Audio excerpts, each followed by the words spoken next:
Hello viewers, কেমন আছো সবাই? আজ আরেকটি নতুন ভিডিও নিয়ে চলে এসেছি। হ্যাঁ, আজ আমার জীবনের একটি ইচ্ছে পূরণ হয়েছে।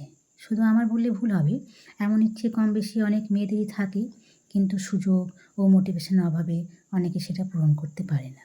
হ্যাঁ, নিজের দ্বারা পরিচালিত একটি ছোট্ট ট্রিপ, যেখানে সব অ্যারেঞ্জমেন্টই হবে নিজের দ্বারা। তাই আমি আর আমার সঙ্গী মনে সাহস জুগিয়ে নিজের ইচ্ছে পূরণ করার জন্য প্ল্যান করি। আর সব নিজেরাই অ্যারেঞ্জ করে বেরিয়ে পড়ি। যদিও বলতে পারেন এ আবার কি মহান কাজ, তবে বলে রাখি আমি আর আমার সঙ্গী দুজনেই হলাম ভেতর ডিম। আর এটার জন্য অবশ্যই আমাদের একে অপরের দাদাদের ধন্যবাদ জানাতেই হয়, যারা আমাদেরকে এই নিয়ে ভীষণ উৎসাহিত করেছে, যে কারণেই আমরা আজ এখানে আসতে পেরেছি। পিছনে যে হোমস্টেতে দেখা যাচ্ছে, আজ আমরা সেখানেই থাকব। তবে বলে রাখি এই জায়গাটি হলো একটি অফবিট ডেস্টিনেশন। হ্যাঁ, যারা এসেছেন ঠিকই গেস করেছেন, এই জায়গাটি হলো লেপচা জগৎ, দার্জিলিংয়ের একটি ছোট্ট অফবিট গ্রাম। জায়গাটি ভীষণ সুন্দর। আজ ও কাল আমরা এখানেই সময় কাটাবো। জার্নির শুরুতেই আমরা প্রথমে বাসে করে শিলিগুড়ি আসি, তারপর একটি হোটেলে ব্রেকফাস্ট সেরে রওনা হই আমাদের গন্তব্যের দিকে। আমাদের আগে থেকে ঠিক করে রাখা হোমস্টে থেকে আমাদের জন্য একটি গাড়ি পাঠানো হয়, সেটাই করে আমরা রওনা দিই গন্তব্যের দিকে। আপনি যদি প্রকৃতিকে সত্যি ভালোবাসেন, তবে আপনি সব জায়গায় এর সৌন্দর্য দেখতে পাবেন। আমার যেন কোথাও পৌঁছানোর চেয়ে না জার্নিটা ভীষণ ভালো লাগে। আর সেটা যদি পাহাড়ি জার্নি হয়, একটি প্রচলিত হিন্দি গান আছে না, সফর খুবসুরত হ্যায় মঞ্জিল সে ভি। সত্যি সফরটা ভীষণ সুন্দর। পাহাড়ের এই আঁকা বাঁকা পথে মন জোড়ানো এই পাইন গাছগুলো মনকে যেন ভরিয়ে দেয়। সবুজ বনানীর মাঝে হারিয়ে গিয়ে যেন প্রকৃতির মাঝে নিজেকে নতুন করে খুঁজে পাওয়া যায়। এভাবেই সৌন্দর্য দেখতে দেখতে আমরা পৌঁছে যাই গন্তব্যে। তারপর হোমস্টে পৌঁছে একটু ফ্রেশ হয়ে নিই, তারপর লাঞ্চ সেরে নিই। লাঞ্চে ছিল গরম গরম ভাত, ডাল, ডিম, আলু ভাজা, আচার ও সঙ্গে পাঁপড় ভাজা। সত্যি শীতের মরশুমে এরকম যদি কেউ পরিবেশন করে খাবার দেয়, কী যে ভালো লাগে। ব্যাস আর কি, গরম গরম খাবার খেয়ে আমরা দুজনেই বেরিয়ে পড়ি। যেহেতু আমাদের পৌঁছতে একটু দেরি হয়ে গেছিলো, তাই জায়গাটি মেঘ জমে গেছিলো। পাহাড়ের পরিবেশ এরকমই হয়, বিকেলের পর বা দুপুরের পর থেকে মেঘ জমতে শুরু করে। তাই আমরা কী করলাম, ফটোশ্যুট শুরু করলাম। লেপচা জগৎ জায়গাটি খুব সুন্দর। এই গ্রামটি বেশ কয়েকটি বাড়ি নেই শুধু, রাস্তাঘাট বেশ ফাঁকা ফাঁকা। এই ফাঁকা পরিবেশে ছবি তুলতেও বেশ ভালো লাগে। পাইন গাছের বন, তার মধ্যে আবার কুয়াশা ঘেরা এই পরিবেশ যেন পরিবেশটাকে রহস্যময় করে তুলেছিল। সত্যি পাহাড় যে ভালোবাসে, সে পাহাড়ের প্রত্যেকটা রূপকে ভালোবাসতে পারবে। এই পাহাড়ে এসে আপনি যদি এরকম হাত মেলে, দু হাত মেলে বুক ভরে যদি নিঃশ্বাস না নেন, তাহলে কিন্তু পাহাড়ে আসাটা অসম্পূর্ণ মনে হবে। বিশেষ করে আমার এই পাহাড়ে এই যে মেঘে ঢাকা পাইন গাছগুলো, এর মধ্যে মনে হয় কত যেন রহস্য লুকিয়ে রেখেছে পাহাড়। সত্যি এর রূপ বর্ণনা করা সত্যি আমার দ্বারা সম্ভব নয়। বিধাতার সৃষ্টি এই পাহাড়, আর পাহাড়ের ভাজাভাজি আছে সৌন্দর্য। প্রকৃতিকে আরও বেশি অপরূপ করে তোলে এই পাহাড়ের সৌন্দর্য। কোথাও যেন মিশে যেতে ইচ্ছে করে।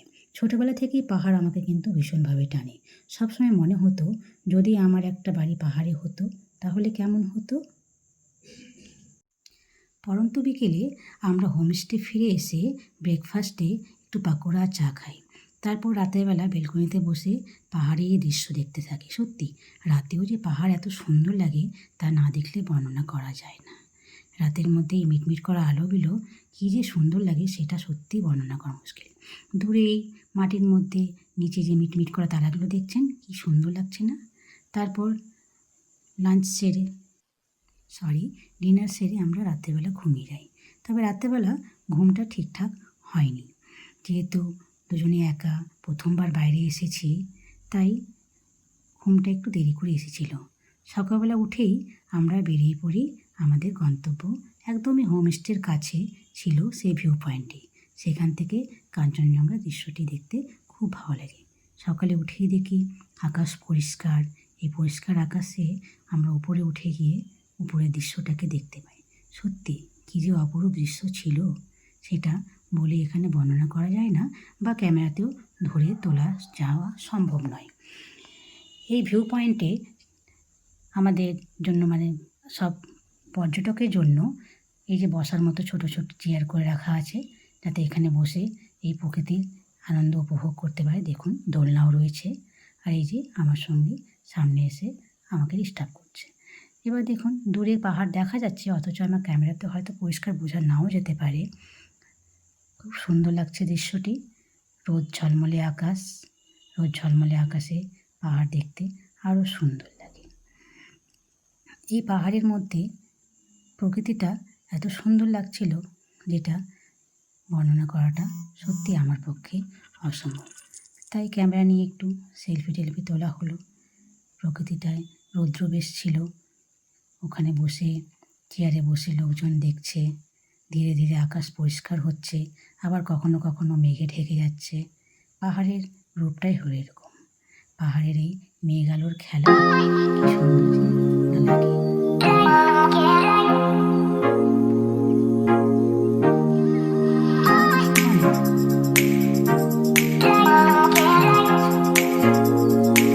তারপর আমরা ওখানে বসে একটু ফটোশ্যুট করলাম। দোলনায় বসে একটু ফটোশ্যুট করলাম। এত সুন্দর দোলনা পেয়েছি, দোলনি না খেলে হয়। দোলনির পরে কিছু কিছু ছবি নেওয়া হলো। আকাশ পরিষ্কার ছিল, কিন্তু মেঘগুলো যেন নিচের দিকে ভেসে বেড়াচ্ছিল। আমরা তো মেঘের উপরে ছিলাম। ওখানে বসে বসে ছবিগুলো তুলতে বেশ ভালো লাগছিল। পাইন গাছের বনে এরকম দাঁড়িয়ে খাম্বার মতো কেমন লাগছে না? আর পাহাড়ের ফুলগুলো দেখতে কিন্তু দারুণ লাগে। পাহাড়ের ফুলগুলোতে এক অপরূপ সৌন্দর্য থাকে, যেগুলো আমরা হয়তো এদিকে দেখতে পাই না। এখানে যে প্রত্যেকটা হোমস্টে আছে, এই হোমস্টেগুলোতে বাড়ির লোকজনই থাকে। আর আমাদের পর্যটকদের জন্য হোমস্টেগুলো করে রাখা আছে। এই পাহাড়ি ফুলগুলো যেখানে সেখানে থাকে, কী যে সুন্দর লাগে। আমাদের বহুদিনের ইচ্ছে ছিল পাহাড়ের মধ্যে এরকম করে বা কোথাও ঘুরতে গিয়ে এরকম করে হাটের একটা ভিডিও করবো, কিন্তু ভিডিও কে করে দিবে? তাই এক পর্যটক ভাইকে ধরে সেই ভিডিওটি শ্যুট করেছিলাম। কেমন হয়েছে বলুন দেখি। যদিও মনে ভয় ছিল যদি ক্যামেরাটি নিয়ে চলে যায়, কিন্তু কী আর করবো, ভিডিও তো করতেই হবে। নিচে যখন ফিরে এলাম তখন দেখি এরকম মেঘ হয়ে আছে। মেঘগুলো কী সুন্দর ভেসে বেড়াচ্ছে, যেটা দেখতে ভীষণই ভালো লাগছিল। তারপর আর কি আমাদের বেরোনোর সময় চলে আসলো। বেরোনোর জন্য আমরা প্রস্তুতি নিলাম। তারপর হোমস্টেতে গিয়ে আমরা সকালের ব্রেকফাস্ট নিলাম। ব্রেকফাস্টে ছিল লুচি আর ঘুগনি। এই ব্রেকফাস্ট সেরে আমরা আবার বেরিয়ে পড়লাম আমাদের বাড়ির উদ্দেশ্যে। যদিও মনটা খুব খারাপ লাগছিল, কিন্তু এই জার্নিটার জন্য মনটা ভালোই লাগছিল। কারণ আগে বললাম সফর খুবসুরত হ্যাঁ মঞ্জিল সে ভি। তো পাহাড়ের জার্নি হলে পরে সেটা আমার জন্য আরও যেন মনোমুগ্ধকর হয়ে ওঠে। তাই একরাশ স্মৃতি নিয়ে আমরা বেরিয়ে পড়লাম বাড়ির উদ্দেশ্যে। যদিও এই ট্রিপটি ছিল খুব ছোট, কিন্তু আমাদের জন্য ছিল ভীষণ মেমোরেবল। পাহাড় ছেড়ে যেতে ইচ্ছে করছিল না, তাই একটু দাঁড়িয়ে এক জায়গায় আমরা একটু চা খেলাম। চা খেতে খেতে তারপর মনের পাতায় অনেক রকমের স্মৃতিকে জড়িয়ে নিয়ে আমরা চলে আসলাম আমাদের বাড়ি। Thank you.